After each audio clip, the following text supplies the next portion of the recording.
episode starts out with, let's just pray it works. You know. Are we live? We're live, as far as I know. The recording button is counting up. This is wonderful. First and foremost, I would like to talk about freedom of webcam placement. Janko, if you want to have your webcam placed anywhere, you don't want to be well framed, I want you to rebel against the man. Next time Jason wants you to frame up your camera, you do what you think is best. I'm going for this kind of more like angled streamer type angle. How much are they going to get, Jason, to me in the picture? I don't know, but we got your thighs in there. That's great. Nice and pale the closer we get to your shorts. So that's a classic. Okay, man. I'm going to listen to your advice straight away, Chad. Do what you want to. Oh, it's the Halloween. Yeah, he threw on the little pumpkin lighting. That's beautiful. It's just because, Janko, the way you had it framed made you look like a foot shorter than the two of us, and I know that's a personal thing for you. No, it's not. I don't have those issues like you do, Jason. I'm perfectly fine with my height. Okay. But one thing, Jason, if you're going to throw some jabs, I think one that might have to come back your way is, are you going to be in the center of the boxes? Are you the center box? I don't know. Can you be the center box? Because, Janko, if you look at the preview now, you'll see that Jason's silly little pop filter for his microphone looks as ridiculous at home on webcam as it does in person. Hey, I got a lot of positive feedback on this pop filter in From the last who? episode. From audio experts? The listeners love it. They say my plosives are way less plosive than yours. And really, that's all that matters at the end of the day. I will say the pop filter is big and clunky, so it's a bit crooked, which is a bit awkward, but I'm not going to fix that now. All right. That's Fair fine. enough. As long as this works. Like, that's the mission for today is this has worked and it has been uploaded. Do we have liftoff? Yeah. I think also, Jason, if you could lift yourself off, right, and just move a little bit. Yeah. Can you get off the chair? Yeah, so the people at home can see The chair, please, Jason. The chair. Please stand up. I just before I do this chair has been in the family for quite some time. Going on 40 years now. It was the chair my parents picked. It was the chair my brother and I grew up on. Many a Counter-Strike strategy was created sitting in this chair. And here we go. So why a lot of the microphone's in the way. Right. Now so this is what Chad and me walked into, right? When we joined the link, Jason, join this link, we'll record. There was nothing there, just a pig chair, and it was like a scene out of a horror movie, and we were just waiting for some screams in the background, but nothing. Yeah, there's a set of 4, 2 pigs and 2 cows. So maybe next episode I bring the cows in. Yeah. I was thinking like the kind of vibes I were getting from was like Saw and the little man in Saw, little puppet in Saw that rides the tricycle. I kind of feel he would sit on that type of Jigsaw. a chair. Jigsaw, I think is that the guy's name? Yeah. I think so.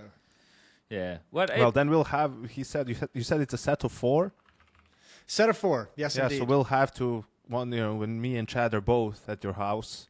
We'll set the table up. The table itself, the centerpiece of the table has pigs and cows carved into it as well. We'll get your brother in to be the 4th guest, do a podcast with him, and we'll all sit in the chairs, right?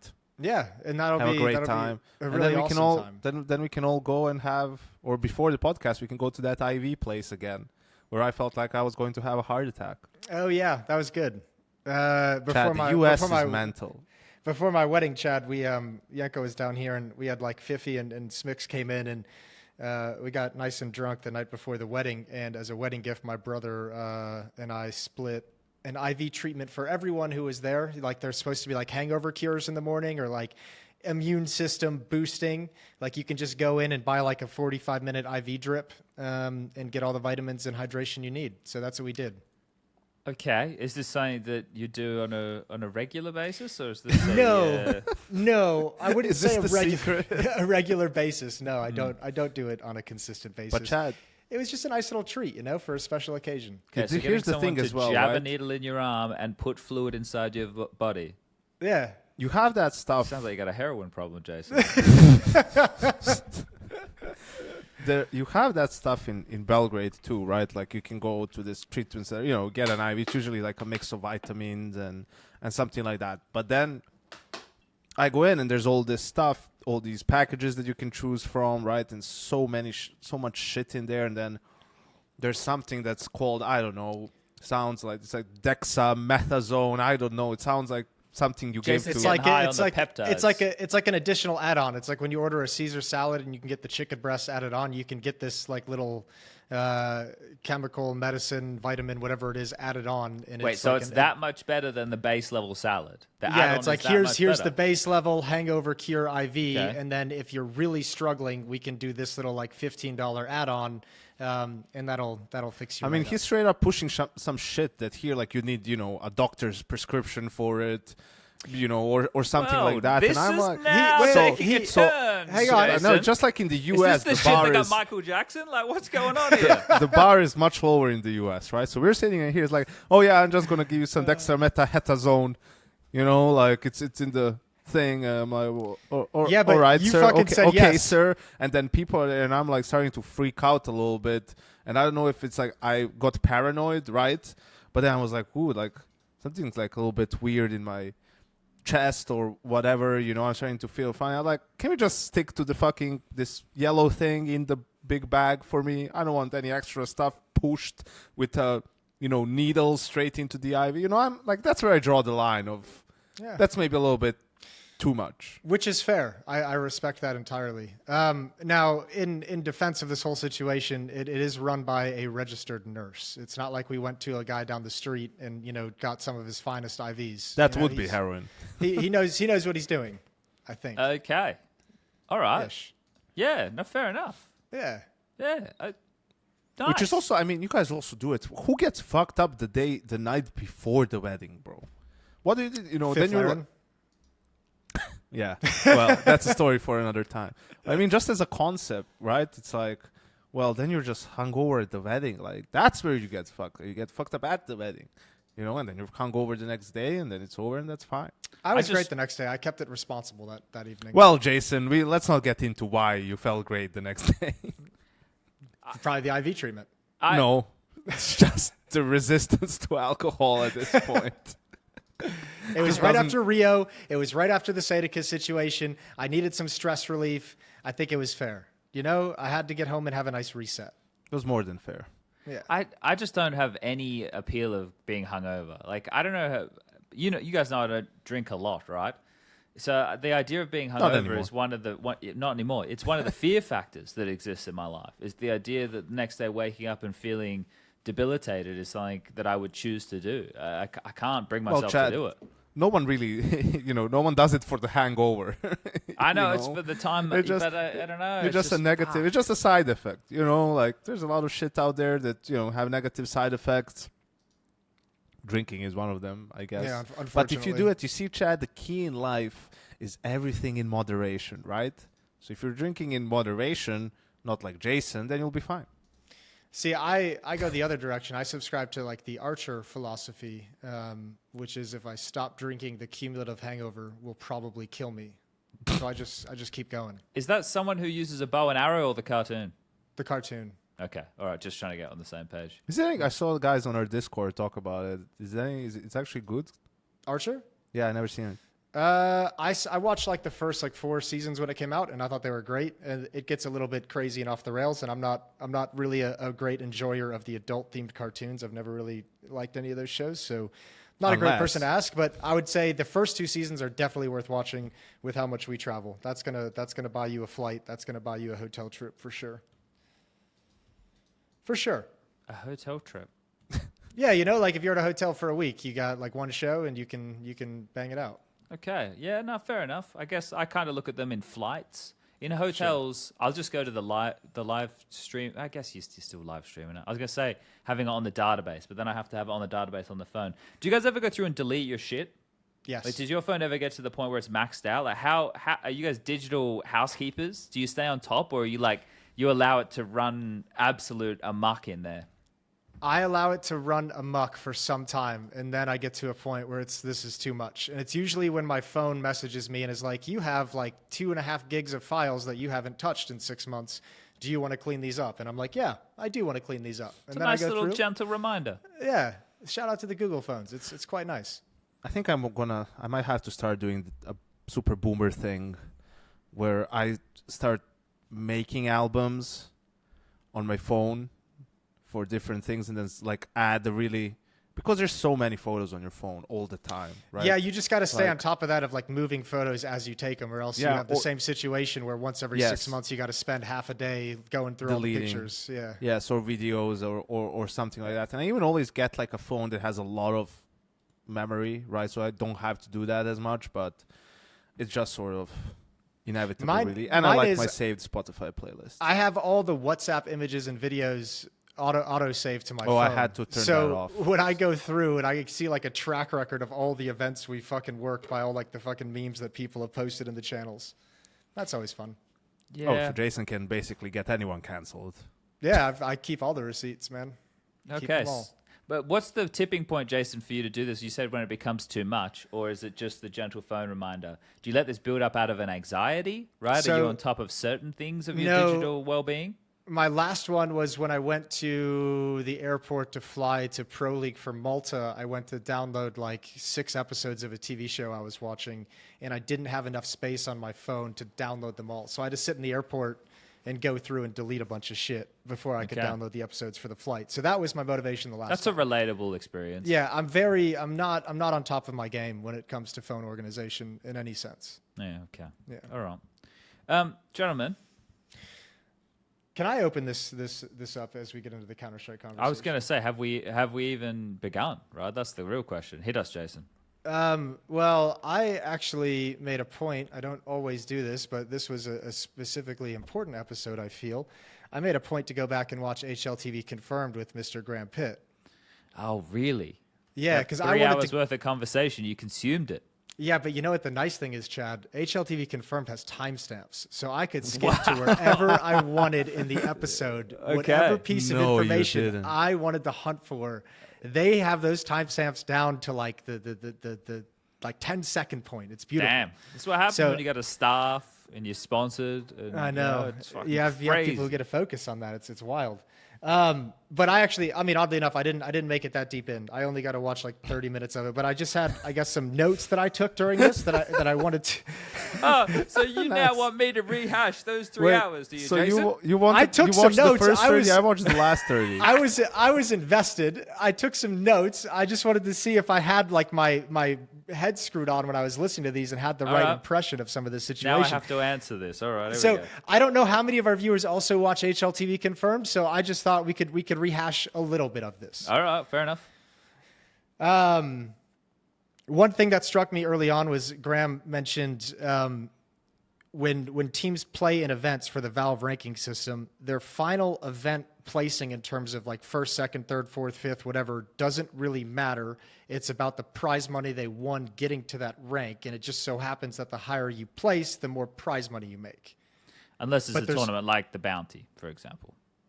which is The Yep, I Blast have Bounty. that. The implications for the Blast Bounty, because if you choose a team to play and you beat them, you take some of their bounty money. Yes, so teams that when they're seeded have money attributed to them.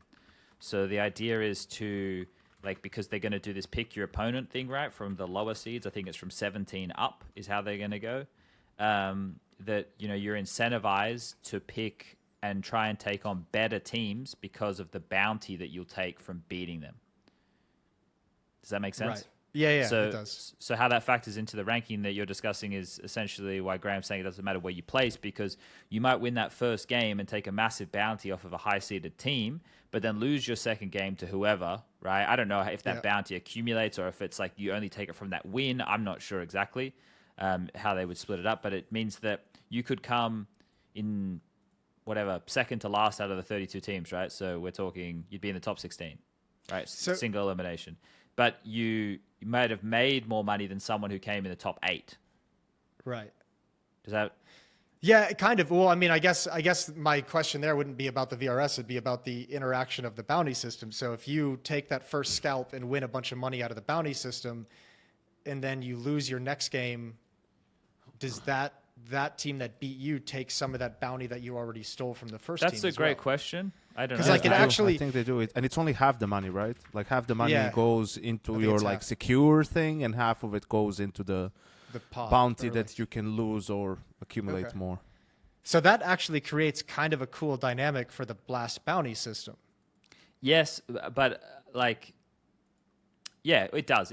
From a narrative direction of like, are you willing to take on that higher risk, et cetera, et cetera. Yeah, I just looking at a bigger picture. I wonder because the event starts online, so That's right. if you win more money in the online portion, is it counted as much as otherwise? Because obviously LAN should be weighted more. Well, this came later where he said that, LAN matters so much more than online, and he used the example of the Johnny Speed Swedish team winning a Swedish LAN final having the same impact as winning like the Cologne LAN final because they're both LAN wins. However, next year that won't matter because you have to ranked versus unranked events, right? Yes, yeah, and you will have had to have signed your events up, right? To say so will is the Blast Bounty, even though it's online, does that count as ranked? Only the first half. Yeah, it's a ranked event. Only the first half of it is online. The second half is on LAN. On LAN. But then you still would have to scale the games accordingly, wouldn't you, Janko? Like if you beat a better team online, right? They need to make sure that the results that are played online are counted as online, and the ones that are played offline are counted as LAN, right? Yeah, definitely. I don't know how it will affect. I don't know if it affects prize money. Like, the stuff that you've earned during the online bit compared to the stuff that then, how do you calculate that? Like, is it only the added on top that you make from the LAN portion that gets counted as LAN, and then the stuff that you made during online is online? I don't know if that, or is it just doesn't matter, really? Only the ELO in wins will differ. But yeah, I think we talked about this when they publicized it, like that it's a cool concept, right? That it's fun. Yeah.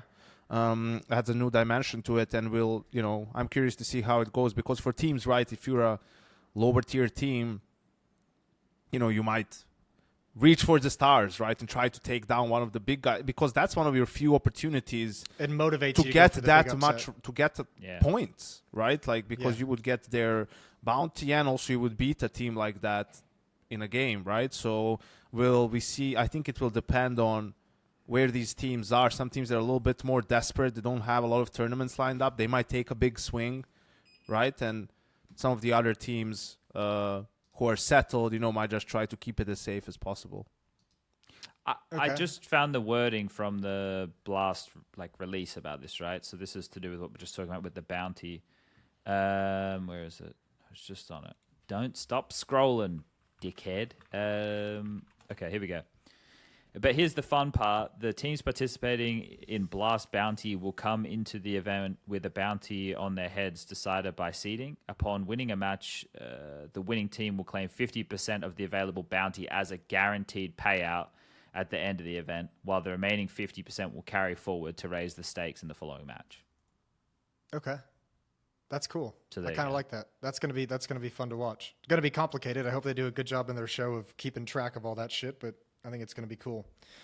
I have a couple more just because these are mostly things I tried to grab notes of things that we'd kind of talked about in theory when this first came out. And Graham is one of the few people I would go to and trust to have this with a lockdown understanding, since this is his fucking wheelhouse for years. One thing we were concerned about is how much prize money was going to have an impact. There's a cap on the prize money, obviously, which is based off of the top 5 teams that have earned prize money in that 6-month period. So if the top 5 teams all earn 300K is kind of the prize money cap, where everything else is based relative off of that. That is how I understood it. But my understanding of this could have been incorrect. Sure. But that's how I understood what was being said. The thing is with this, in terms of because there was one thing that Prof brought up was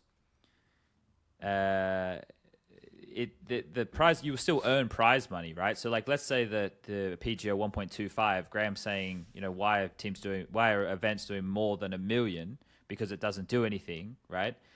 That's to do with the multiplier of something to do. I think it's something to do with how the points are determined as part of the VRS. It's to do with gotcha. The multiplier, I think. Okay. But it just in I think Prof's perspective or angle on that is, if you just have more prize money, right, there's more money available to more teams, so that'll help everybody's money relative to the ranking go up. I feel like I'm explaining this like an ape, but it might be a good thing. I myself feel like an ape when I'm discussing this stuff.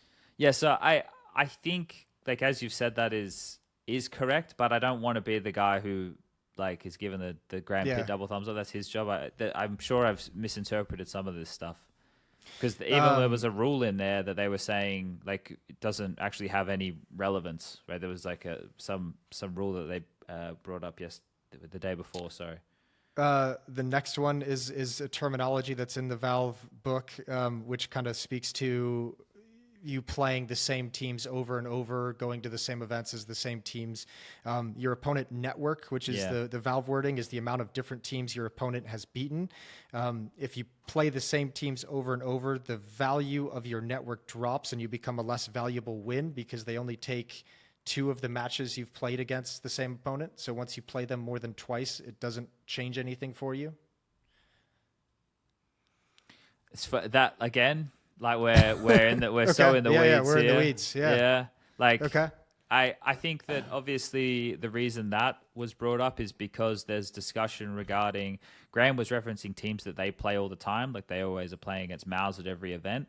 Yeah. Because something that was brought up was the discussion around the division of teams, and if teams who are currently in agreements with the likes of ESL and Blast are just going to look to continue to keep those loyalties, right? Because of whether it be scheduling, whether it be incentive, whether it be all of these different things. And then it came up with how are you taking eel off of each other? Or, that's how that kind of at least plays into the discussion in my mind.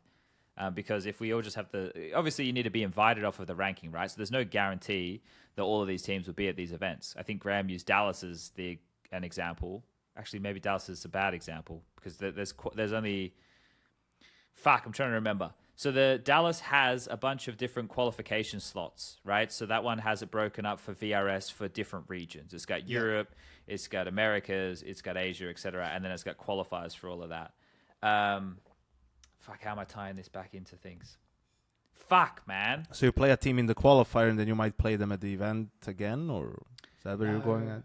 It's fine. We can I move think on. I'm not trying to put you on the spot to explain all of it. I think this one is asked just because, like, so what? Now you're punished for. I think it should be cut off for like the last, not last stage of an event, but when it's whatever the playoffs of an event, 6 teams left or 8 teams left, it doesn't count in that point because what? Like, let's say you have Navi and Vitality play each other in the semifinal or the final 3 tournaments in a row. Why would you not get ELO for beating them?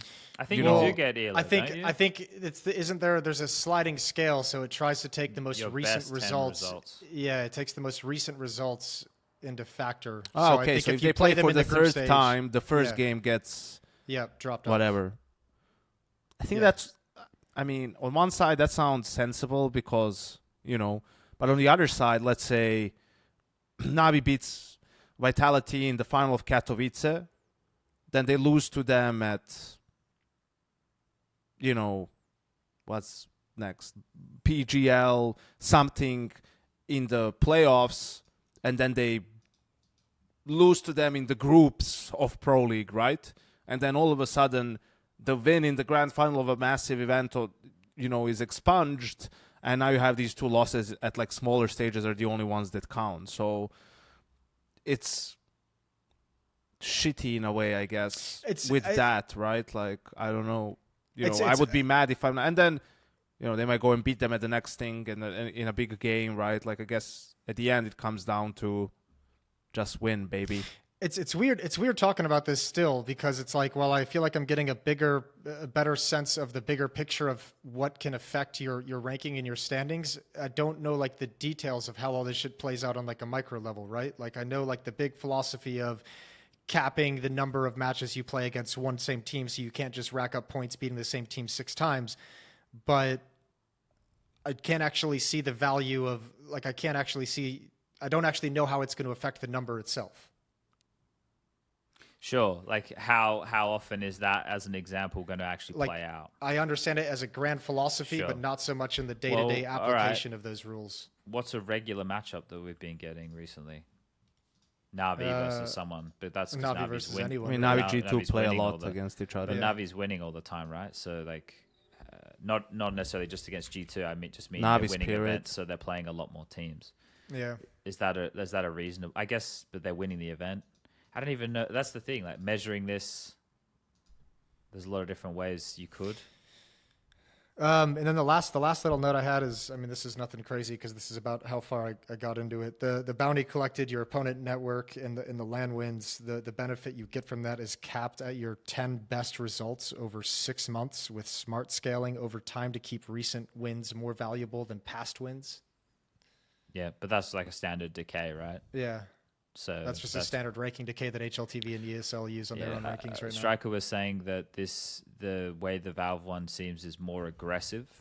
So the decay is more aggressive than compared to HLTV's or ESL's rankings, which I suppose is a good thing because you're dealing with the biggest. You'd want to be dealing with the most recent results, right? But I think that the biggest question that still needs to be answered from all of the TOs is what's the cutoff point for the invitations for these events. That's the biggest one that I think is going to have a huge amount of impact. And I don't know the exact dates and cutoff. I think it's for 2026. But for 2026, they need to have announced that cutoff date in advance, right? I think a year in advance. So I think we have to know sometime going into this next year when the cutoffs will be for all of those events in 2026. So you decide ahead of time when you'll be picking the names. So I think they were saying that will eventually become no fewer than 60 days before. Okay. So 2 months is the starting period.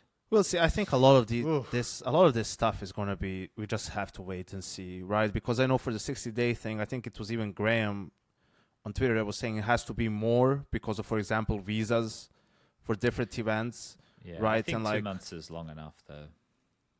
It depends on the travel a little bit as well. 2 months is a lot of time, but with so many tournaments, how, are you exactly when is going to be the time when you'll have the time to go and apply for a fucking visa and wait for the process to be done before you have to go and travel again? I think that's a caution you have to have in terms of how you schedule things, knowing that you could get an invite within 2 months is you have to leave some pockets of freedom to be flexible. That's why it's important as well with what your rank is. So if you're a guaranteed top 8 team, you're always just fluctuating in the top 8, then you're going to receive every invite. So if you know you're going to receive every invite, then you pick every event as you would hope to attend and kind of base it off of that. So I think there'll be a luxury for the teams who are good, but we'll see how quick it goes from being good to being not so good, right? And I think something else that is interesting with how it's currently structured, and there was conversation as that went on regarding the idea of the blasts and the ESLs including, what was the term? I want to make sure I have the right term here. Incentive-based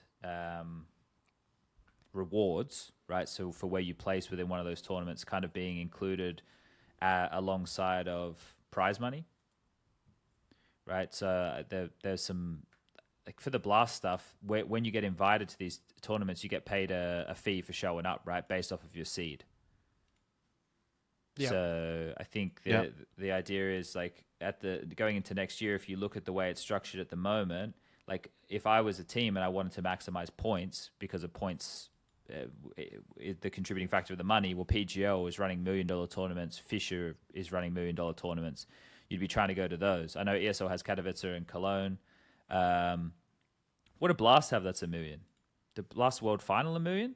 Are they fall final and spring finals? I don't know what their prize World money is Final for is next the year. most money. I think it's $1 million or even a little bit more. Yeah, so this is where I was taking this is the conversation got to a point where so the different business structures that are being offered. Yeah. So PGO ESL and Blast trying to do more revenue shares or participation fees. Their benefits aim for the orgs. Yes, and PGL's is obviously the big prize money, come and play, and if you think you're the best. But because prize money is such a contributing factor, as well as obviously the teams you beat on that journey, but PGO offering such substantial prize money on all of their events, you wonder what type of an impact that has on decision making of teams too. Another big one Graham brought up was scheduling. So to start your year, you're going to start online in Europe for this bounty thing. Then you're going to go to potentially Copenhagen for the studio point of it, so the last couple of games.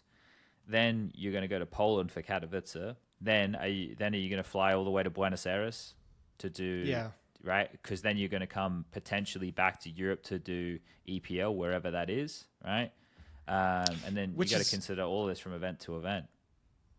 Man, yeah, and I mean we've talked about this a number of times. We don't have to go too deep into it again, but that just one more time like just reiterates to me, like if you're a TO planning events for the years, like you really have no. We kind of talked about at one point like 2025 was going to be a year where like you can explore different ways to attract teams to your event, and one of them was put it in like a cool location that we don't really go to. But that's actually going to backfire, I think. Like, I think teams are now going to be like, no, we don't want to go from Katowice to Argentina to play this event. Like, that's crazy. Like, to do that within like a 2-day turnaround. Like, you land and you have media probably. Yeah. Yeah, that's what's going to be wild. I mean, even looking so like you incentivize TOs to only operate in Europe, essentially. Yeah, it does very much seem that. But that's also not the best for TOs because they get incentives from the cities to come to South America, Asia, North America potentially, right? It depends on which type of event you're running, though, right? An arena event or. Also, some of these events overlap, man. It's just physically, if you're in the semifinal, let's say of, I don't know, PGL event, you can't make it in time for media or maybe even game day for the ESL event that's right after it. So I don't know how that. I think teams will physically have to turn down some of these events. You'll just have to. It's not going to be a matter of, oh yeah, I want to skip this event so I have more time to practice. Like, no, between these two events, I have to pick one because I can't like gamble on the fact that I'll go to both. Let's say you're a lower tier team, and then I'm not going to make the playoffs. I can still make this second event. Like, you're double dipping. Obviously, you're hoping every event to go as far as possible. And if you at that point say to, let's say ESL, hey, we can't make it. We're in the playoffs of this thing. I mean, what sort of I don't know how you would work around that for the future stuff or you've whatever. Flipped over the next like rabbit hole of that, Janko, right? Is like on a broader scale. So let's say that most TOs invite the teams to their event with that deadline of 60 days, right? What if within those 60 days that you as a team decide that you don't want to go because you've played another event and you've earned enough points to qualify you for the major, and then you don't want to actually go to this tournament, right? Like, we already saw that play out this year once with FaZe. They didn't want to go to Chengdu after all those tournaments. They tried to pull out of Chengdu. I know they didn't want to go. They tried to pull out, but the penalty for pulling out was going to be so extreme that then they won that with the Louvre agreement. Yeah. Or is that so then those things obviously don't exist next year. But if you accept the invite, right? Like, it's well and good if you look ahead and you say, we don't really want to do this event, we have enough points, we'll turn down the invite. But if you accept the invite thinking you might need the points and then you don't, you're still kind of, the punishment is going to be like, you still need to go to the event. But that's what I'm saying, right? Like, those things need to be contractually sorted out, but on the end of the TO, right? And there needs to be some position for them to put punishments in play, but who decides what those punishments get to be? TO, I think. Yeah, but like, what are we talking here? Because you start to go down this dark rabbit hole, Jason, where what if we just said we had visa issues? Oh, sure. If you use the old Astralis excuse of like, someone's not fit to play. Well, I'm not naming names, but I'm just saying, like, there'll be scenarios where... I know what you mean. You could probably game this system as a team. Because how are you going to check up on that type of a situation, right? Especially in certain passports, we already know it's hard for them to go to different places. So, like, that's not a completely unbelievable excuse to pull. And then what are people going to do about it? How do you determine whether that's true or false? And then... Well, I've never had a visa denied when I've applied. Do you get like a written something from the embassy? No, but I'm even just talking like traveling into a place, right? Like, you could just say, oh yeah, they wouldn't let us through. Like, Oh, sure. We got to security and they turned us back and we had to fly back immediately. Yeah, I'm talking about flat out lying, right? And I'm sure a lot of people are going to go like, "Oh, well, but why would anybody do that?" Like, well, maybe I agreed to go to an event in South America and I live in Europe, but I just played an event 2 weeks before. I'd already accepted the invite because of the 2-month cutoff. Within the month before that event, I had played another event that we won, and now we have enough points to go to the major. And I don't want to travel all the way fucking 12 hours to wherever the country is to go play. I can stay at home and we can do extra practice and I can stay with my wife or my kid or I can fucking do all these things. Oh, yeah, sorry. Fucking passport got eaten by the dog. Or, you know, like, there's another thing that we determined. I'll tell you straight up. The only way to do it is to look at it from the TO perspective. And if you're a TO, you just have to have a really hard line. And How much you finding them, Jason? How can you find them? How can you find them? I don't know if you'd find them, but you might say the next. Well, this is where it actually gets dicey, and this is where it gets because I think in my mind the easiest thing to go to would be able to say, if you accepted our event and then decide that you don't want to go last minute and put us in a hard spot, then I think you either have to find the organization, the team organization, as part of the contract for accepting the event, or you say the next time you come to my event, you have like a 20% penalty. This is the fucked up part. Pool. Like that can all exist as part of the lure agreement or the blast agreement or whatever the fuck.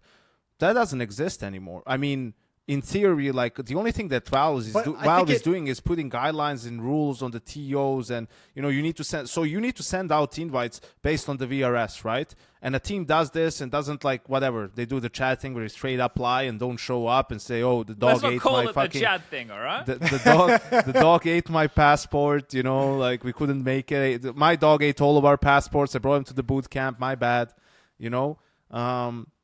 And what can, let's say, ESL do? Like, next tournament comes along, they have to send the invites based off of the rankings, and this team can accept it and then just show up. What mechanism do you have? Yeah, but the mechanism would probably, in theory, if you are accepting the invite, then there's some sort of an agreement that you sign with ESL, like a code of conduct sort of a thing. But it's probably I don't see how they can punish them going into the future.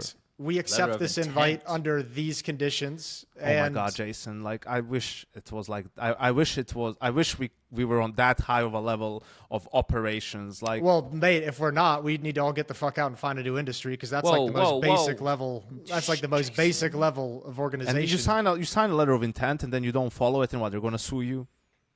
You're going to go in court over different continents and different... I don't know. It's not my problem. I haven't given it a whole lot of thought, but there's got to be some mechanism in there for the TOs to protect themselves, and it's probably going to have to be backed by the blessing of Valve as well. I'm sure they would have had those conversations. I got the solution. Why don't we just be good people, and do the things that we said we were going to do and not lie? Let's just do that, and then we don't have to worry about it. Perfect. Do you think that's in human nature? I think some humans have that nature. I think some humans don't have that nature. Well, Chad, no one was born a hater. You learn to hate. Yeah, that's great. And, everyone should go to their local Sith school and learn to become the next Darth Maul. Motivating factors in life. It can take you places. Yeah, or not, Or not. But use emotions as you will. Yeah. Maybe you can master them one day. They can be a superpower. Yeah. You got any other questions, Jason? I feel like I'm at school. No, man, I wasn't trying to grill you for the answers. I was actually genuinely curious for that episode in particular with Graham, and I'm gonna finish it obviously, and I'll probably end up watching it again to try and make sure I understand this shit clear. And then again. I know we theorized on so many of these topics, leading up to it that I felt like once we got the authority of Graham Pitt in there, it's like we can actually answer some of these questions. So the authority, just like that motherfucker, he just does that for a living. That's his job. That's why he's my authority. And it's like the reason why we always end up speculating, because none of us reads that shit to the level of detail that, or connects all the dots. But then we just have to trust his word, right? Like whatever that he did, that he has done it properly, which I believe he did. Also, I don't fucking care this much about this. Like I don't care. I don't care about like is this going to be care, expunged or Jason. not until it actually the games start happening and we see how it affects the ranking. And you know, I'm just a poor analyst, Jason. You know, I'm just there to I am too. I'm to just talk trying about to, the games, try to just be trying funny. to You know, doing an upgrade- awful upgrade job my- at it. upgrade but- my level for 2025. I feel like this is going to be such a huge talking I feel point. like we have the basic knowledge like that All we right. need to do our job, right? And see how it and everything else is just speculating how teams will behave. No one knows. Some I know, dudes but might it's be fun. like, It's some fun dudes to might be like, speculate. let's just play every fucking thing, bro. Let's just play every fucking Like, thing. what if Fuck a it. TO's Fuck practice. Let's just go to tournaments. Let's just what if have a fun, TO's man. punishment is like a spank? Let's ride. What if they just bring in all the players and just fucking spank them on stream? Jason. Jason, bro. Jason. Come we're- on, man. We're recording, Is Jason. that too much? You're letting it leak through just like It- Joe Rogan did on his special. It didn't have to be weird. I'm just saying it just could be a cool thing. Anyways, Dastan left Virtus Pro. What? All That's right. Chad's boy. Fair enough. Yeah, I thought he was gone, but they just kept him prisoner, I believe. So yeah, they removed him from the coach position and they held on to him. They didn't let him go outside. Do you think they've been deprogramming him from the James cult? I guess we'll be calling it. Or before they release him, like what have they done? Have they tortured our boy? Is he going to be able to talk about what the world was like? Wiped his memory so he can't tell us anything about the in-game leaders of Virtus Pro. Exactly. And he's a funny man. I would love to have a chat with him. He doesn't think his English is good enough, but I guarantee it's good enough to have the type of conversation I'll be having. If mine is good enough, his is good enough. I feel like we've all spoken with Dastan for like an hour at various events. Oh, like, straight, yeah. with no problem at all. Exactly. So it'd be nice to hear from him. But I wonder where he's going to end up because, like, this is one of the things with coaches. Your reputation behind the scenes with, like, people talking about you is kind of, I guess, going to be one of the big determining factors. So I wonder how Dastan is looked at within the Russian community as a coach. Sure. I think they hate him Why? because he puts the hand over his mouth so they can't lip read what he says during timeouts. Yeah, He's one that's up a them. pretty good idea, Janko. Maybe You know, we can he's do the ruined rest of the everyone's podcast Telegram like this. channel. Overdrive in shambles after that. Well, there's that CS2 news channel which always posts things that are incorrect all the time. Have you seen that on Twitter? I have seen that. They have a lot of graphics. I think they have like a lot of people posting their shit to Reddit that they They're try and get working. on the They're site. working on high production value over there. Yeah. Sometimes you just got to appreciate the grind. Yeah. Sometimes that's look, Jason. Simple played, and you haven't spoken about it yet. And I thought that you'd be Yeah, the Jason. first to dance here. You know, you saw map number 1, and you were thinking, you were celebrating. You're out in Yeah. the streets. You were like, simple haters. We're fucking feeding real good tonight. And then, Jason, then what happened? They lost the next 3 maps But Sasha carried them the best to he 3 could, losses. didn't he? To 3 losses. He did the best he could do out there to with 3 that. losses. Look I at his just- teammates. I Bro, just that want to team, make might, sure. that I team might just be wanna make fucking sure. worse than the Zeus and Edward team he played with. Like, it's actually fucking sad watching him try to drag their sorry asses across the finish line in any game. Thoughts, Jason? Yeah, it was. I mean, I don't know what you want from me. He Be honest. lost I want 4 you to games be. yesterday. I want you to be honest, Jason. No, it doesn't change anything. Doesn't change any of my thoughts. We're talking about Simple, not Falcons. And It he's doesn't playing, change he's any of playing my tomorrow. thoughts. You weren't. You didn't think he had a good performance. He didn't exceed your expectations in those 2 games. He probably exceeded him a little bit, but I think you could still see signs of rust that obviously can get fixed. But I thought there was a couple moments where I think he was out of position. I think his positioning wasn't great. Some of his movement was a little bit rough at times, and that's obviously a little nitpicky. He's also in a new team trying to figure shit out and obviously having a hard carry. But yeah, I mean, he did better than I thought, but it still doesn't change my feelings on how this return to CS2 is going to be. Come RMR, he's gonna be shitting on people left and right, bro.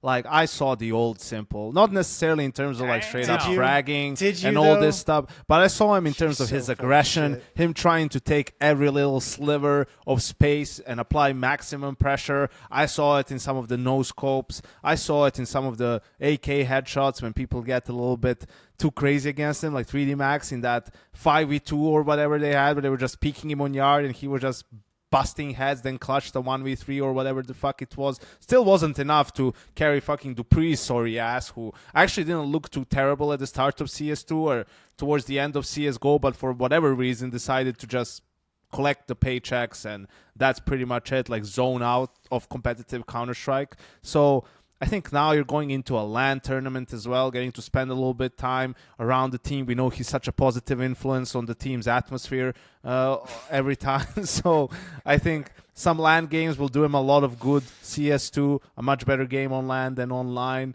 You know, we're not going to get into all the details there, but he's going to get some of that experience. He's going to motivate his teammates, uplift them, Jason. That's what he's known for, right? And then come RMR time. It's going to be peak simple. He's going to be back. Falcons at the major. Let's fucking go. Speaking of which, this was my favorite part of the entire day of Falcons playing yesterday, because Chad posted the picture in our chat of exactly what I was thinking as at the end of the series when they got eliminated.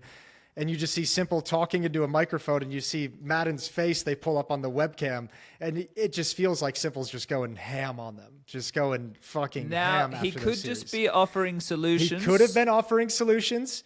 He could have been very respectful. There's a lot of speculation going on in this kind of a comment, but that face from Madden, that was just like, yeah, you know, like it just. I don't know, man. I think that team's obviously going to be a really tough time for him. It's going to be a big test of his mental, because I think he's battling probably a mental game on an individual level, getting back up to speed with CS2. And then obviously battling the mental game of frustration with a team that's underperforming, that doesn't really, if we're frank, doesn't really have a whole lot of skill appearing across the whole lineup, and just, you know, any kind of stoppability inside the server. So I don't know, man. I think there's a lot more pitfalls for Simple, and I think hard carrying a team to 4 losses against who they play, 3D Max and Virtus Pro, a struggling Virtus Pro. Yeah, but do you think this is his forever home, Jason? I actually don't know. I hope not, but I almost feel like if you're Falcons, if you're not toying with the idea that Simple and Nico going into 2025 is an option, I think you're crazy. You've activated my trap card. Yeah, I think you're crazy if you're not. You've activated my trap card, Jason. I think you're crazy if you're there going we go. for that. There he is. There's the trap card.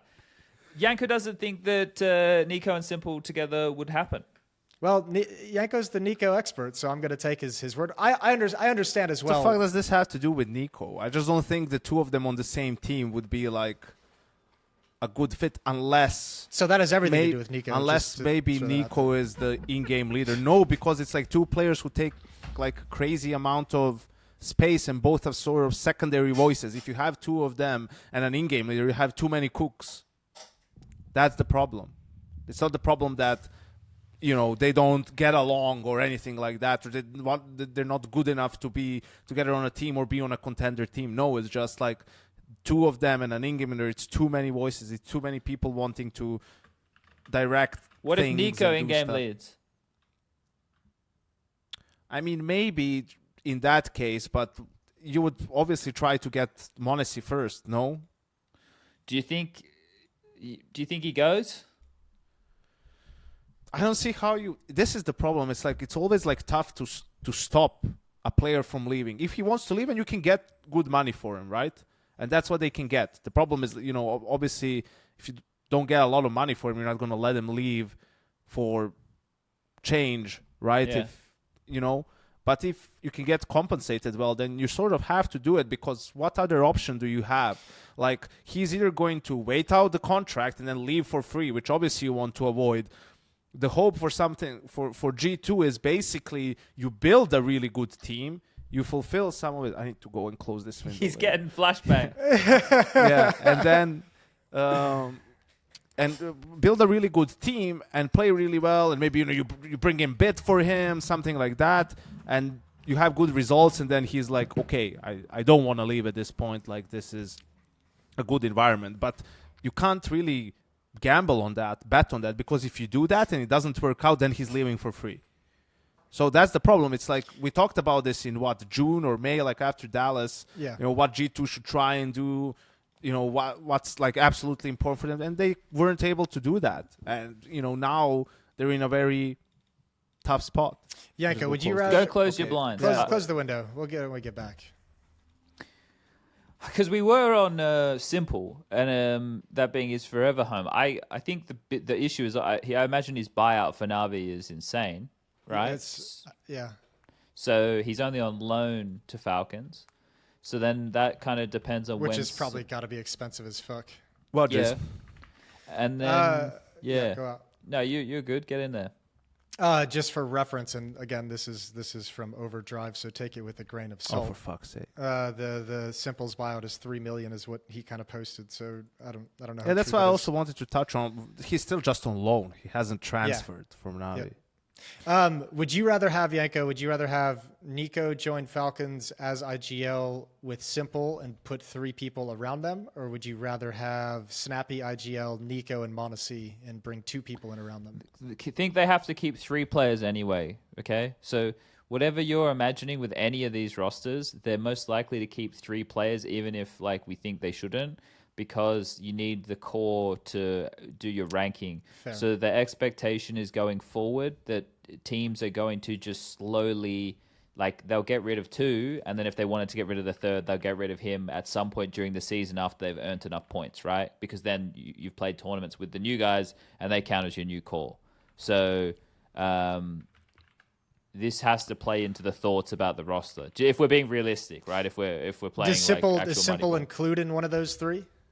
Simple will, yes. So now you can have Simple plus 2 of the members there. So I'd take like Magisk, and that would be it. But you have to keep 1 more. So I don't know who you keep. I guess, what do you think of these? What would you pick out of these 4? And you can put the 5th in whoever you think might be there. Nico, IGL, Simple, Magisk, Madden, or Snappy, Magisk, Nico, Monacy in a 5th. I'll keep Snappy. I'd Snappy, rather keep Magisk, Snappy. Nico, Yeah, because you can Monacy? keep him for a season and then you can switch to Nico IGL or do something else. To answer your previous question, I'd like for the Nico and Monacy to play together until Nico retires. Yeah. Pretty much. I think Monacy would like the same thing. I think he just looks up to Nico, sees him as sort of a big brother figure. Nico IGLing, I mean, I think it's time, bro. Like, I don't care how well he's playing, and he can still play really well. I think it's just, it's so thin on the market. Look at his last, how many IGLs, right? It's Snacks Hooksy, now. Alexi. Hooksy before. Alexi was, that was obviously, especially now, in hindsight, that was G2 like pulling the plug way too early. Well, that was Xtaz pulling the plug way too early, wasn't it? Wasn't him that and Niak? Yeah. But whatever. Who was it before that? Nexa. And before that, when we tried in phase, Neo? it was Neo for a little bit. And Adren, I think. Adren Was he as in well? Neo? Adren never Was that? IGL'd. He never IGL'd. It was Okay. Nico. Whenever Adren was on the roster, it was Nico. So, obviously all of these guys have their pros and cons, right? In hindsight, Alexi looks like the strongest choice. Even at the time, it looked really solid. I think that lineup, if you give that lineup JKS instead of Jax and keep Alexi, I don't see why they couldn't have performed on a really high level as well. But that's a completely different conversation, maybe for later or for another time. So you've been making these concessions with these IGLs that are like, obviously the main one with Snacks and Hooksy is lower individual level in exchange for, leading the team and sacrificing some of their play for the betterment of the team. And so that these other guys on the lineup like Nico, Monacy, Hunter can have their space, right? But it's hard to do that. How many times have we seen this in games with different teams who have, a player like this, mostly the IGL? It's very hard to hide his deficiencies. Yeah. Right? And it's also hard to not let it affect you subconsciously in your rotation. Like you're in a 4v4, right? On Mirage, and Hunter died on Cat on middle, and Snacks is alone on B. Where is Monacy gonna go in the mid round? Towards B. He's gonna lean. He's gonna lean towards B because he doesn't have faith that Snacks can make a solid play if they come to his bomb site. Which then obviously holding with 2 guys, window, connector, apps, and ramp is pretty fucking difficult, right? Like so that's why you see G2 in all these situations push for info, right? To get more info so they can figure it out, right?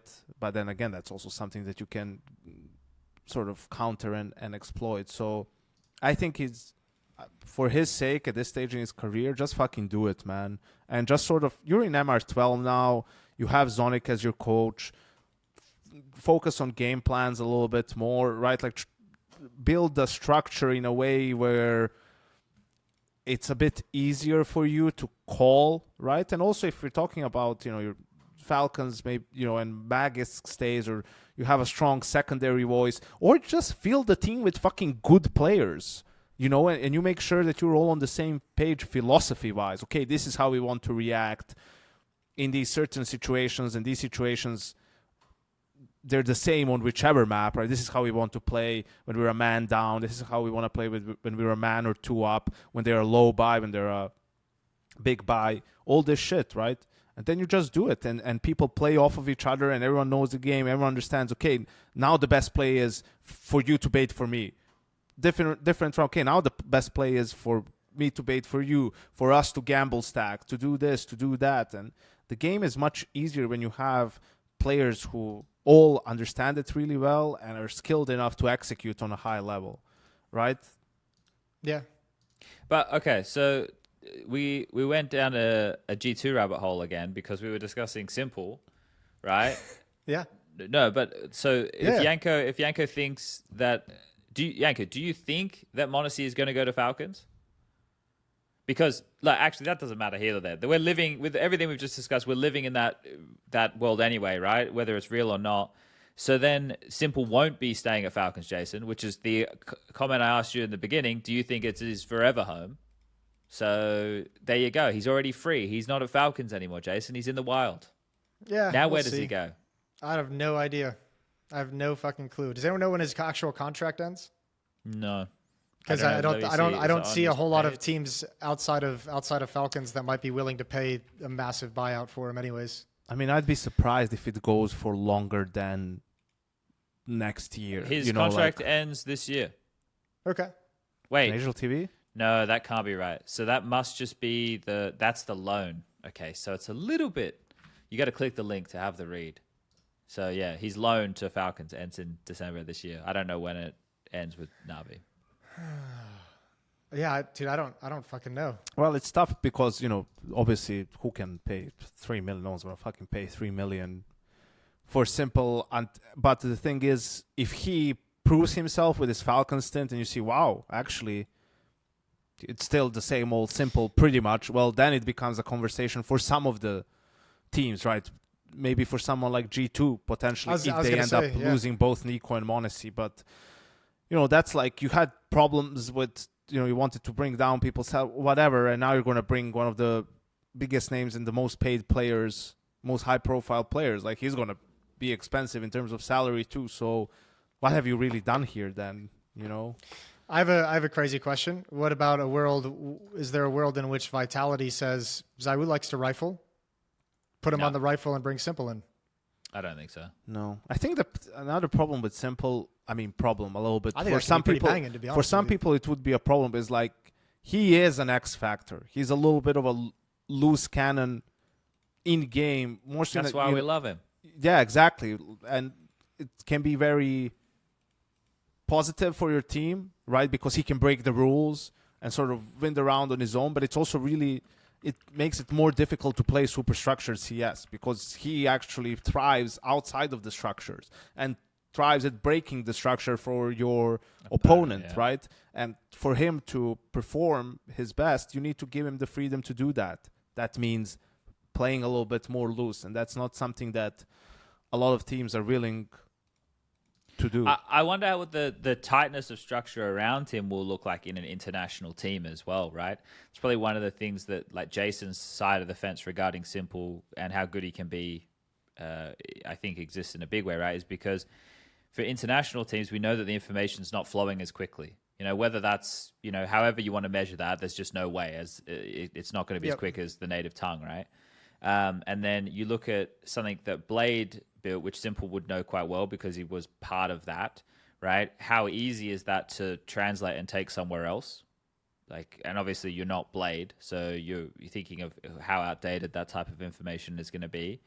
But I think like overall, looking at this simple situation, if he ends up anywhere, it's good that we get him back in the server. I think the bigger worry I still have is with, okay, we don't know when his actual contract ends, and then even if it does, like even if this Falcons thing they don't buy him, then who will be? And that's a shame if he literally just gets locked up because of contract stuff, and we don't, because he clearly wants to play now, right? That's why he's getting back in and doing this, so he's putting himself back on the market.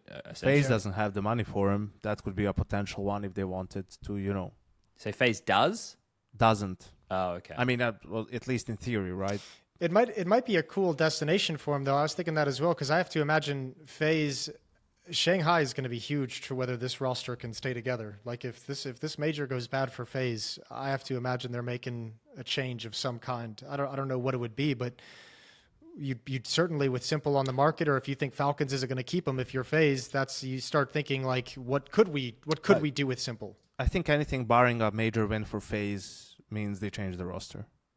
I Like think losing even the final. if they do win the major, they would still look to change something. Probably. And I think Damn, okay. You guys also, have, I mean, we shouldn't forget, we just talked about Monacy and saying how, well, if a player wants to leave, you can't really keep him, especially if you can get a lot of money. But as I said, like, Simple, realistically, like, unless he signed something longer than a 3-year deal, right? Like, that contract would have been signed at the start of 2023, right?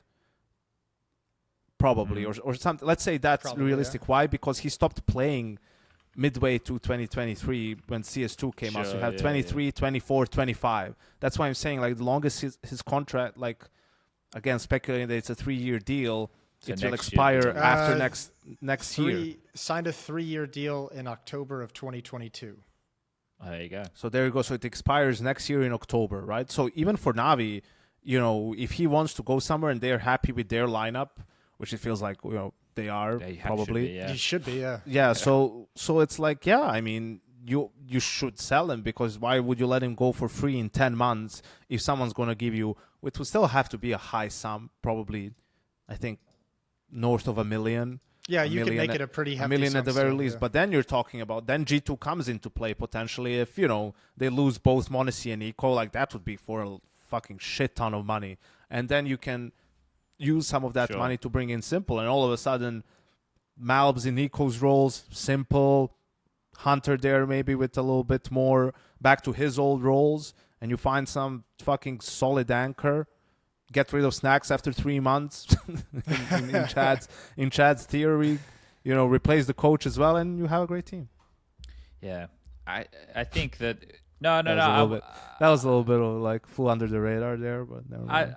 The whole thing, like with the cause of the team and everything like that, I think there's going to be a lot of conversation. Like there's going to be more conversation to have next year around all of this because of how fresh and new and how much impact it can have. Like we were talking as well the other night regarding like the cause of teams and how much power they're going to have. Whereas like in the Blast circuit, if the entire team said they didn't want to go, well then the org could just still field the team, right? They go, that's fine, we'll still like send a team there. But now, because there's no partner agreements anymore, if the core of a team doesn't want to go somewhere, they can just 3 players just go nah, and then that's it. I know. Then they don't get paid. I know, but here's the thing. I have it. So you know what's like just crossed my mind as well. Like, what the fuck are these Falcons players going to do when they get removed? Like, in a sense of this team. Okay, it's like a sort of dead team, but in a way, you're playing like for your resume, for someone else to pick you up. Snappy will find another team, but I think it'd be hard for Madden. Where would Madden go? I mean, I think he'll still find a team. I'm very confident in that, but it's more so for someone like, I guess, Dupree in that situation, right? Sure. Madden to some extent. It's like, I get it. Like, you're going to be replaced most likely after the major. Maybe already 100% that you're going to be replaced, but it's just looking so piss poor. I think Snappy and Madden would have to drop out of like the top 15 teams to find a squad to go to. I think the in-game leaders aren't going to have that hard of a time, surely.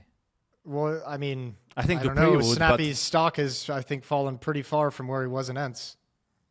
Also, Snappy's like turning 35 soon, or next year? Like he's 34 now, right? Isn't Falcons like the oldest team we have in professional CS right now? Like their average team age is like 29 or something like that. It's crazy. Yeah, I don't- I 29.1. Snappy's 34. think like Snappy could do Mature. good with a team Jason's of favorite category. young fraggers, right?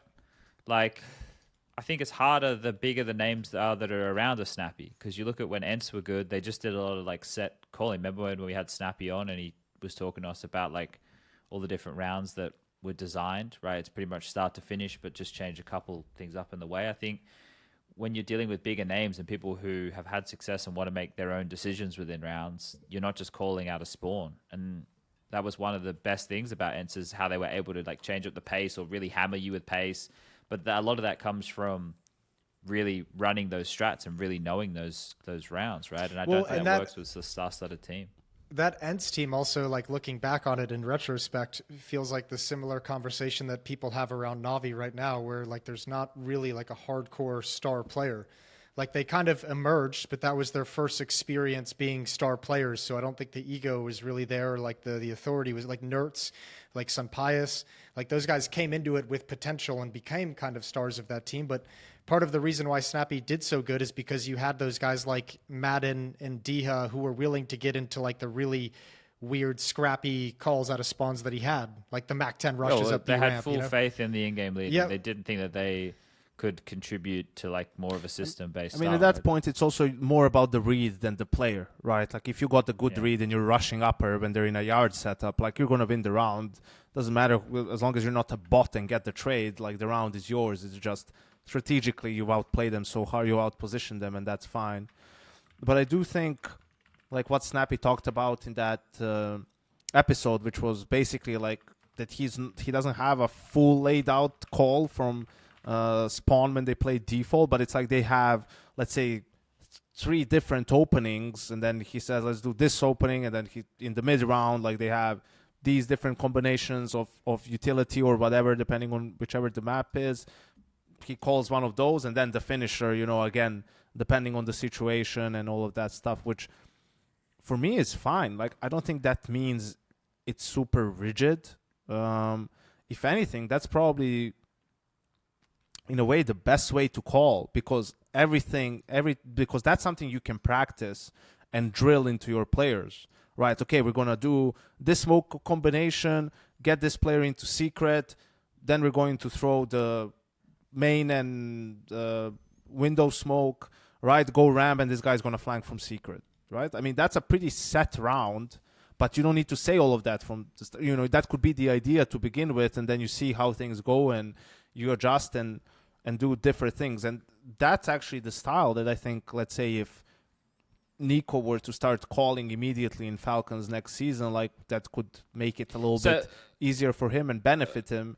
And just lastly, Chad, I think what matters the most is having like different openings and for players to have moves if you have good players, and then just be able, okay, Monesi likes to go for this peak, let's build a little bit of something around it depending on whether he gets a kill or not, so it's not just, oh yeah, he got a kill and made an advantage and maybe we can capitalize on straight away, but we don't have anything in place to do that. We're not organized, we don't have a protocol for it, so we just fiddle around. So like when you're explaining I guess like the way the puzzle would be solved, right? Like this is the opener, and then we have these options, we can plug this one in, right? Like that sounds all good and well. Maybe it's the pace that I guess with the snappy calling that is the more detrimental factor, right? Because like the team that has existed with Falcons, they've had plenty of time. I don't think we'd say time has been an issue for this roster, would we? Obviously, Nope. Simple is the newest Not at all. addition, but they had plenty of time, and you'd imagine they'd have all of the resources in the world. So there's got to be something, with the output. And the first one that you look towards was obviously the lack of the star capability, right? Right, that they were lacking players who could take over games. They You had no had Simple. firepower. Yeah, but you had Simple, and you didn't know what you were going to get. So, you didn't know whether you were going to get, Simple from map number 1 or Simple that we saw from the maps from there on out, right? And I just think, the reason that ENCE probably works so well is Jason was, essentially setting up the whole thing I said when we kicked it off was that they're like soldiers, right? Those players, they were good players, but they would do whatever they were told to do within that, which was sometimes literally rushing topside on nuke 6 times in a row. But now maybe because of MR12 as well, right? You have less opportunities to go for that. If those rushes don't work, you try it 2 rounds in a row, your half's pretty much completely fucked. So maybe, like, I know you're a big proponent, like you're a big fan, Janko, of teams playing like the default heavy style. So I guess like those pace changes, I don't know, if you don't win on those type of rounds, then you kind of completely fuck up your ability to start getting in the rhythm of defaulting and everything. And there goes half a Counter-Strike. Yeah, it's tough in MR12. Like, it happens pretty fast. But yeah, pace changes are there. They're exactly like the name says it, right? They're there to change it a little bit, switch it up, and be one step ahead. Because, again, in Counter-Strike, the beautiful thing is nothing is OP. Everything is counterable. It's just about getting that information, and that's why people play default. You slowly gather information so you can pick the correct thing to do that is the counter to that, right? And that battle for information and the fog of war makes it so interesting. And then pace changes are you trying to be one step ahead. Okay, we play default 2 times. We put a lot of focus on yard. Right now, the good, their adjustment for them, they have to themselves put more focus on yard because that's where they've been losing rounds. Now we call an upper hit. And that guy isn't going top of hut from heaven. There's only one player. There are guys coming from main to give some extra utility, or they're trying to do something else, and just based off of that, you're winning the round. But I don't know, man, just Falcons. We talked about this before. Like, sure, they don't have good... The star players are there to raise your ceiling, not, raise your floor. And on paper, this team always had to have had a strong floor because they had, with Boros, 4 super experienced players, arguably the greatest coach of all time, a great support structure, and we just haven't seen it. Even after they replaced him and brought Dupree, an even more experienced player, the guy who won the most majors in history of, Counter-Strike, it's like it became even slightly worse. And when I watch their games, they're not losing games because they're getting multi-killed and they can't trade. Like, sure, some rounds here and there. They're fucking up. Remember the fucking 4v1 loss to Nexa? Yeah. Dupree's clutch against Monesi in the same game. Like, there's so many decisions that are, like, just inexplicable for a team with so much experience. Like, their floor should be higher than this. And with that, they would have better performances. And I think the problem stems from just the situation within the team after they couldn't find results initially. I think the awareness of, well, we're going to be replaced sooner or later sort of killed some of the drive and motivation to really improve. And there isn't a lot of focus from the players in these games. Like, that's why Zonic is losing his shit. Like, it's not like I can bet my life that they were working constantly in practice on these things, and they keep happening in games. Like, there's nothing more infuriating for a coach than that. But, at some point, the players have to execute, right? And they weren't able to do that at all. And I have no doubt they've been busting their ass either. It just feels like they never got any streak of momentum to like build some confidence that work was netting them any kind of good results. Like, you need that as a team at some point is like the wins to back up the work you're putting in. Man, and watching... No, I don't think... I'm sorry, but I disagree with that. I think it's just... Even when they strung some wins together at like Batbone or whatever, they just never... They just lost a long time ago, quote unquote, the belief in the team. Like, that this team is going anywhere. Like, Sure. They knew that the team was going nowhere, and the players weren't professional enough, let's put it that way, to still give their maximum effort. Like, sure, they were in practice and they were practicing a lot and they were trying, but it doesn't feel like I don't want to say hard, but that their mind was into it, because if it was, they would not have been playing as poorly as they did, right? It just doesn't make sense to me, because these are all guys that we've seen before. If these are new players, you could tell we don't know, maybe this is just that, but we've seen these guys do a lot better, even do more with less from different guys. So yeah, I just think it's, You think at some point they subconsciously accepted that their team was just shit? Yeah, I think they've been let's put it this way, they've been playing for like 3 or 4 months now, the third place decider. Yeah. All right. You're playing it. You want to win. And, you want to win, but it's not really there. The intensity isn't there. I've got something, gentlemen. What's up, dog? Have you guys heard about the Smooya recent drama? Recent drama. You No, guys I saw you that guys he don't was keep up with it he as was much as I unfollowed do. by Into the Breach, right, on Instagram or some shit.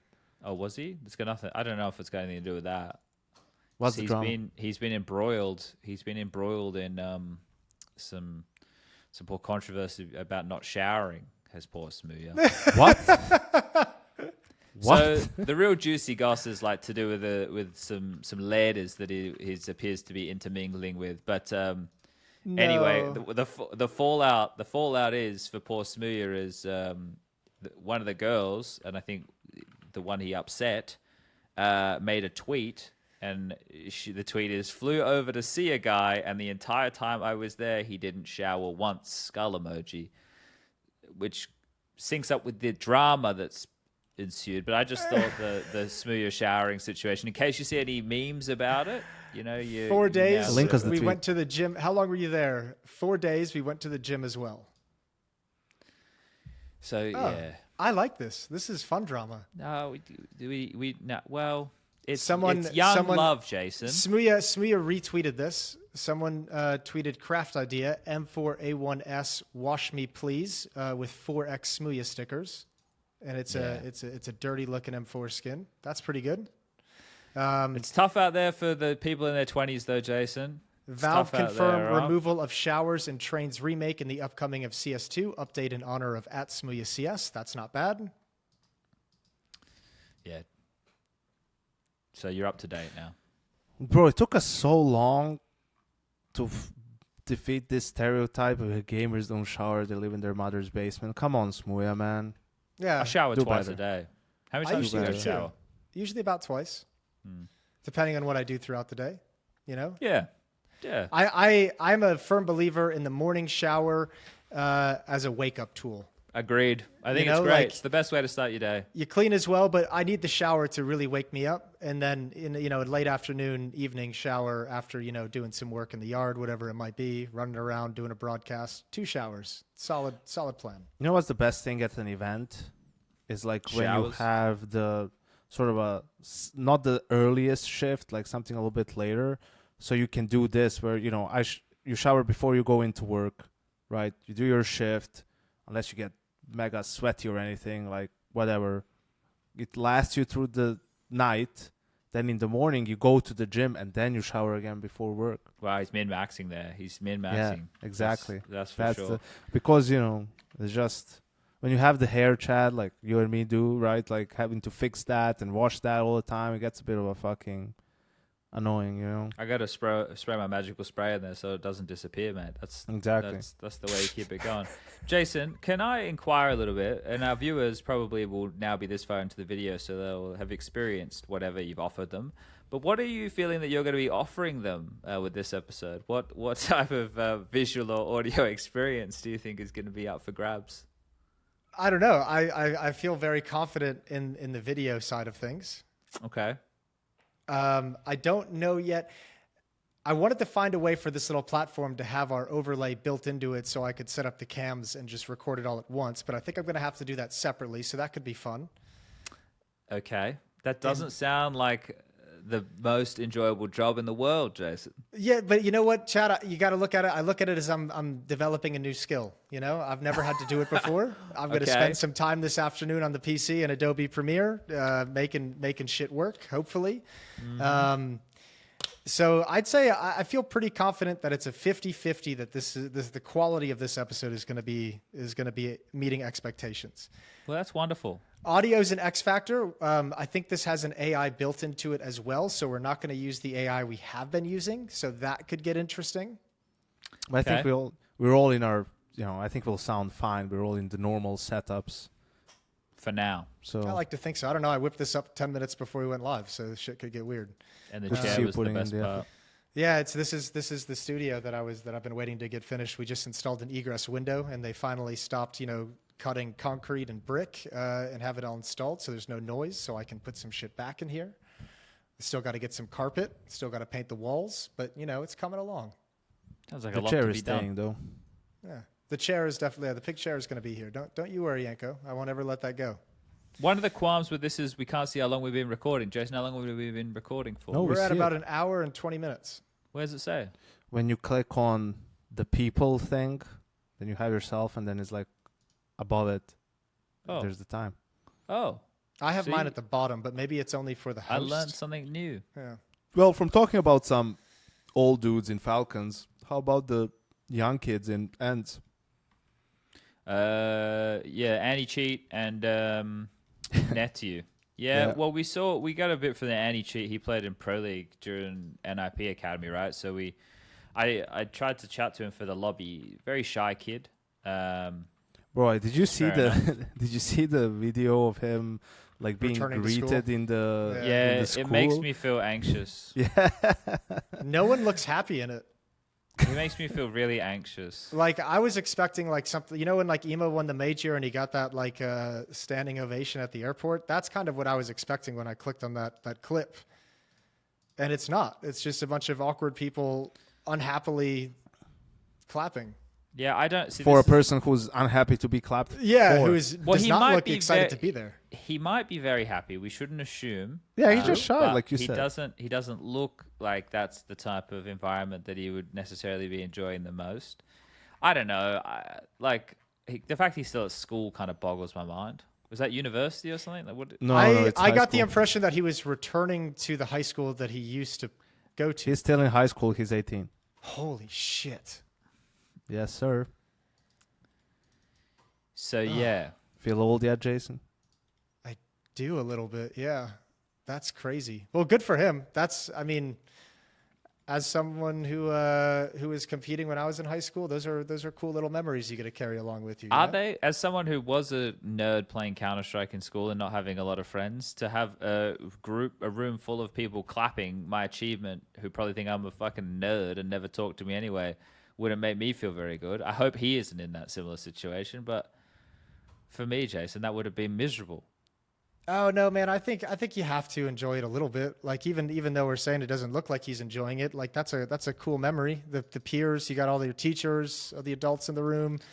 I don't know. 18 feels so long ago. It's But kinda also hard to even imagine. remember too, like gaming when we were in high school. Yeah, you were viewed as like a weird fucking nerd who spent all of his time on the PC and playing games that didn't fucking mean anything. But in this day and age, that's a pretty fucking big deal. Like you went and you won a bunch of prize money.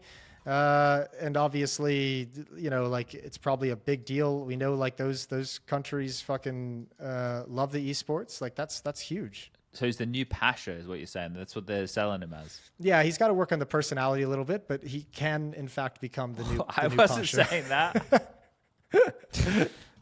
He doesn't quite have the same charisma quite yet as Pasha, but he's working his way there for sure. Yeah, I hope. I hope. I mean, it'll- imagine you walk back into high school and you're just like, yeah, I won 20 grand over the weekend. What'd you guys do? Yeah, yeah. That's a pretty baller play to put down. I guess. Again, I'm having a hard time remembering what life was like back then. So, you know, it could have felt like anything, Jason. Who knows?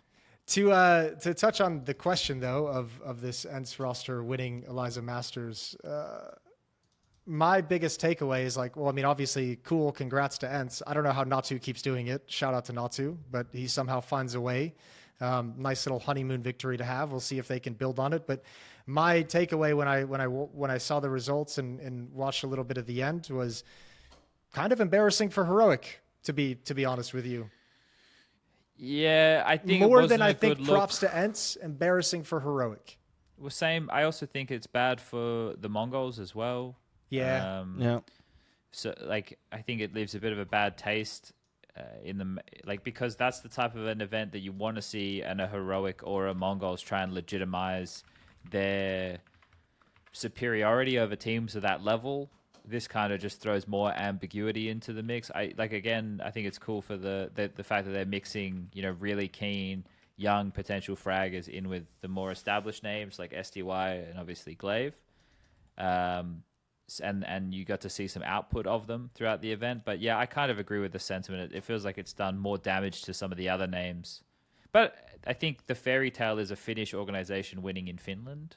And Yes. Potty was in the team. So That's their IEM Dallas. we'll take we'll take the high note, and we'll definitely enjoy that. And then we'll become miserable again while we look at the flip side. It's also so crazy. Like Mongols had all 5 of their players in the top 15 of the tournament, and still, ended up losing to ENCE in that semifinal. So yeah, it's disappointing for them because they're always like, oh, are they going to take that next step? They won that Yala Compass tournament, and then the start of this season hasn't been great. Flashes here and there. Heroic obviously probably should have taken down Navi, and in Rio failed to do so. Come to this event, you're like, okay, show us what you got. They get all the way to the final and then fall to this new team with youngsters in ENCE, where they're arguably, okay, they win their opponent's pick, and then they lose the next 3 maps. 2 of them their pick. I mean, on Dust, they start on T side, is their pick. They win the first 3 rounds, and they can't win a single more round on T side of Dust 2. It's just a little bit the manner in which they lost. They ended up losing, right? And their pick of Nuke, T side, only 2 rounds won there. So it's been pretty disappointing. Shush -30 for the grand final, of course. Him and Tessis, 2 of the lowest rated players in the final, I guess. I think what's crazy the about roster that too, changes, but the narrative doesn't. I think Shush was having a really good tournament up to that point as well. Yeah. I think he was playing really well for them up until the final, and then just completely shat the bed, which sucks. Which really sucks. Is it I guess I have 2 questions out of this. One would be, is there a player, is there like a comeback story of like an old school player that you would like to see come to fruition more than like Glaive taking ENCE back to the top? Like, I think that would be such a fucking cool comeback story for Glaive.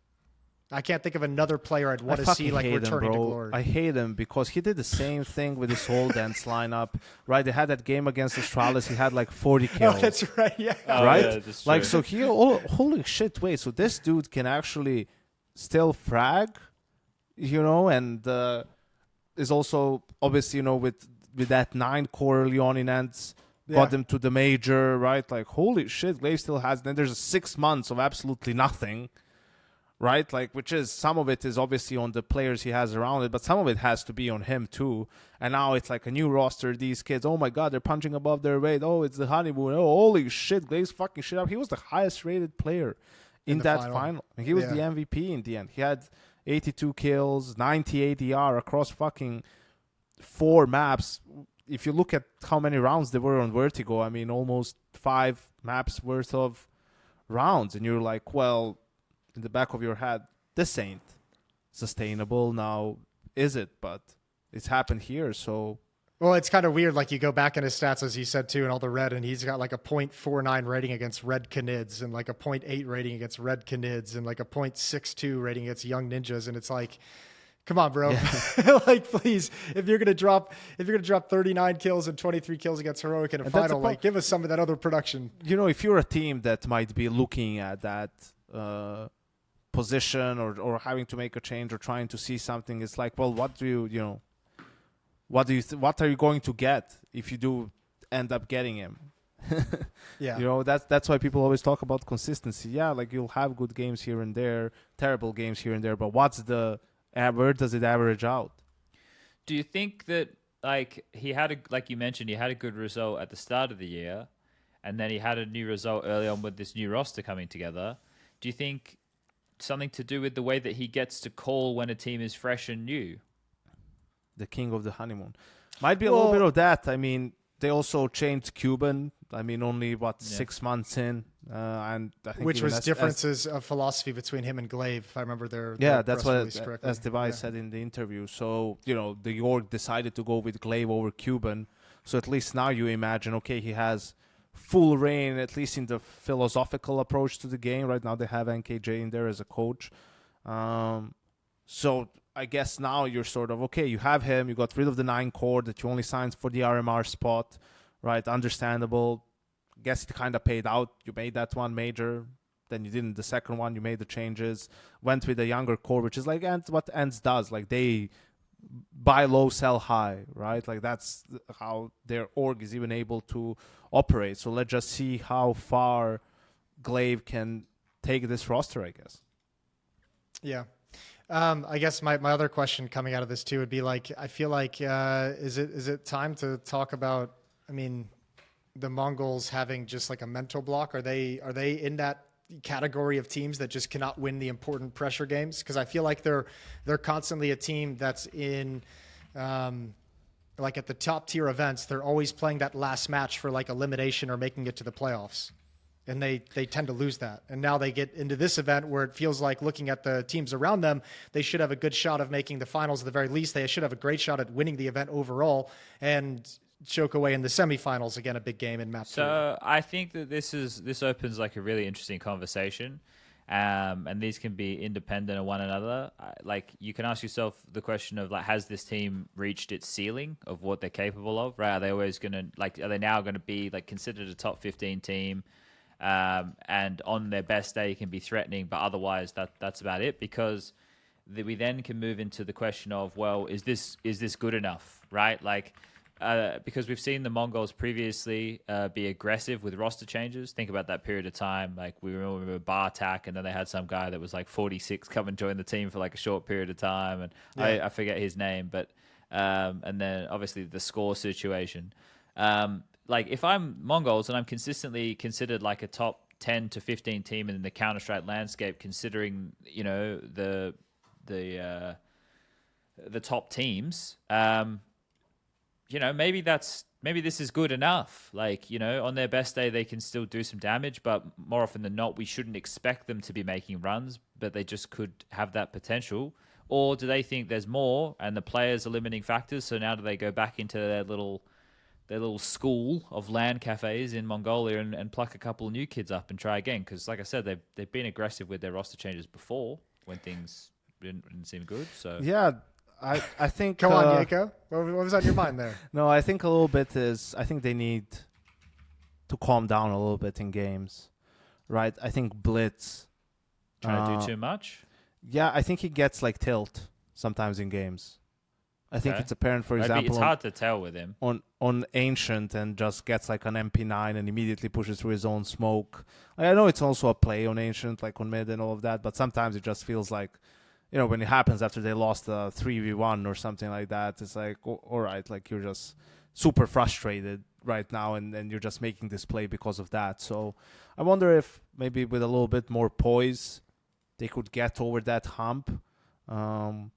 So you would say it's not so much it's more an experience issue. Like, they need a few more. I mean, time in the pressure games. They have a good experience now. I think it's more just, I don't know if they're attacking that as much, or if I'm even right that that's the issue. You know, maybe they're just focused on the Counter-Strike all the time, or maybe they just, because he's the captain, sort of just accept that as his personality trait and have to work around it in a sense. But yeah, I mean, this has been a while now that this roster has been together, and they've been very trigger happy with the changes before. Sometimes it looked even, you know, a little bit surprising, the changes they were making, but every time they would be better off for it. So obviously it doesn't seem like they'll be making any changes before the major cycle is over, but after that, who knows?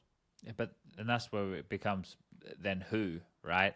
Like, you've just trained up all these kids to get some experience, and then if you bring in new same type of deal, young fraggers, and then you have to retrain them the whole way, right? So and get them experience all over again. Exactly, and that's going to be the harder part, because we all remember Mazinho when he was like 16, and you could see the nerves were getting to him in games. So I understand he's a 16-year-old kid like playing Katowice against, you know, Katie, and standing up and yelling and shit, right? Like, you're not just in a LAN cafe anymore. So I think that they should definitely continue with what they have, unless there's any glaring issues behind the scenes that we aren't, you know, that aren't apparent to us.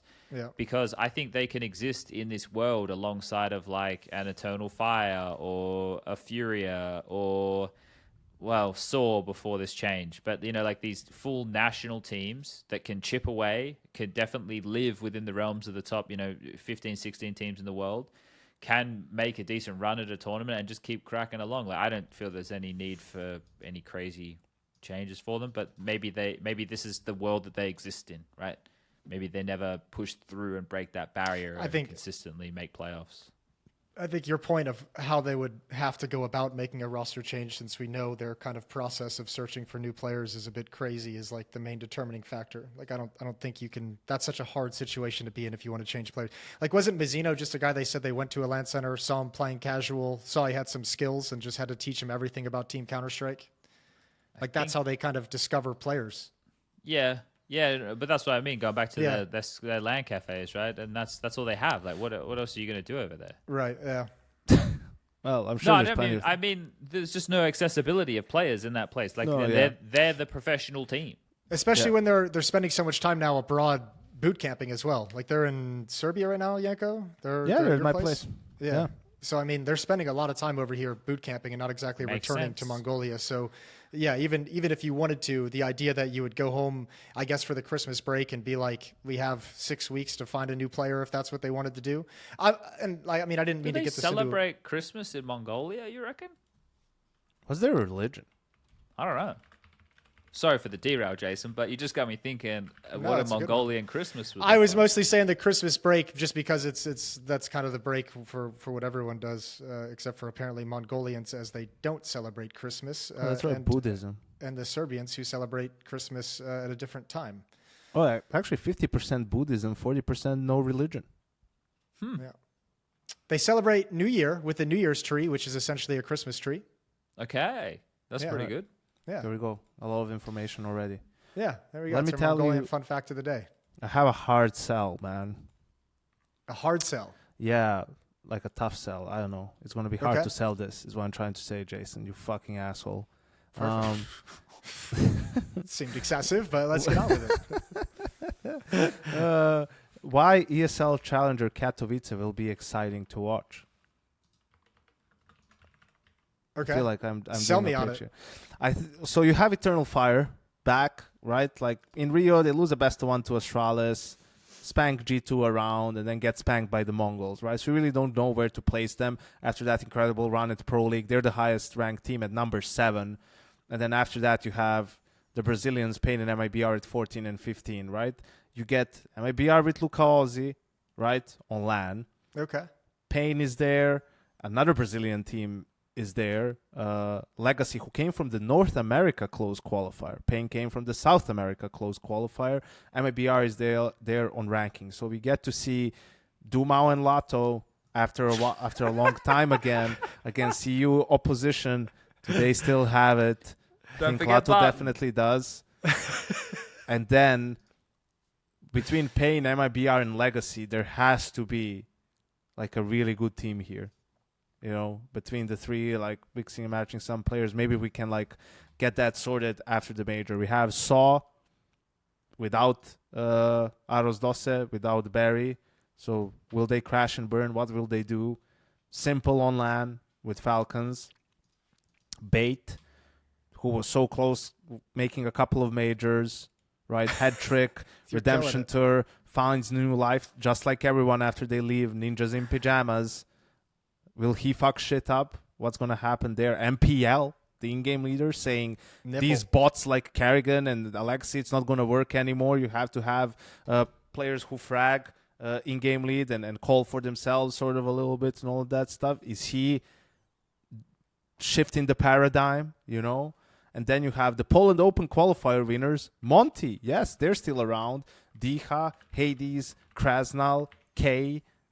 I guess it's 9 back together again with some changes. Demka, who apparently speaks Polish now, who I rated, I think, higher than other people and was thinking maybe someone can snatch him as an aggressive anchor sort of, which some teams needed at different times.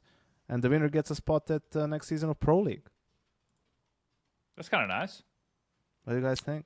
I think you did a good job selling that. I mean, Eternal Fire is an easy one, obviously. Falcons is always going to be intriguing to watch at the moment. I think MIBR, I remember at Pro League, Safe was telling me pretty confident that they're the best Brazilian team in the world out there. Best Brazilian team in the world. Yeah, you like that? As opposed to... And Lukowski is supposed to make this team even better. So, I mean, I think that's intriguing and interesting, especially heading into the Americas RMR, because I feel like the Brazilian scene has had a lot of upheaval. Pain is always fun because of Big Uzera. Snow continuing to develop. Yeah, I think you sold it pretty well. I still feel like this tournament is not going to be super interesting until the playoffs for me. Yeah, probably. I Just think like you any gotta- tournament. But I I'm think just there's gonna some. ask the question. This is all Yeah. you got to do, Jason. Do you like watching Counter-Strike? I love watching Counter-Strike. Well, if you want to watch Counter-Strike and it aligns with matches that are on, this event has you Counter-Strike matches.